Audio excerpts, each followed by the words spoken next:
Devil hunt সহ পুলিশি অভিযানে সারা দেশে গ্রেফতার ১৩০৮ জন। অব্যাহত রয়েছে অভিযান, বাড়তে পারে এই গ্রেফতারের সংখ্যা, জানিয়েছে পুলিশ সদর দপ্তর। সদর দপ্তরে এআইজি ইনামুল হক সাগর তথ্য নিশ্চিত করেছেন। তিনি জানান, ৮ই ফেব্রুয়ারি রাত থেকে ৯ ফেব্রুয়ারি দুপুর পর্যন্ত ১৩০৮ জনকে গ্রেফতার করা হয়েছে। অপারেশন ডেভিল হান্ট সহ পুলিশের বিভিন্ন অভিযানে তাদের গ্রেফতার করা হয়েছে। এর মধ্যে দেশের সব মেট্রোপলিটন পুলিশ গ্রেফতার করেছে ২৭৪ জনকে। অন্যদিকে সারা দেশের রেঞ্জ পুলিশ গ্রেফতার করেছে ১০৩৪ জনকে।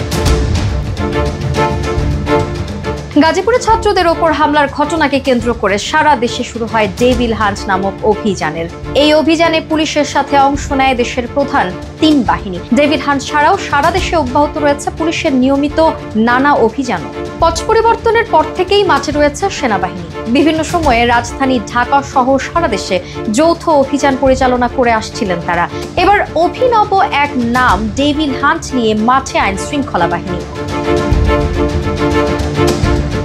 অভিনব নামের এই অভিযানের ব্যাপারে স্বরাষ্ট্র উপদেষ্টা বলেছেন, যতদিন ডেভিল থাকবে ততদিন চলবে ডেভিল হান্ট। গভীর রাত পর্যন্ত রাজধানীর বিভিন্ন এলাকায় অভিযান পরিচালনা করে চলেছে আইন শৃঙ্খলা বাহিনীর সদস্যরা।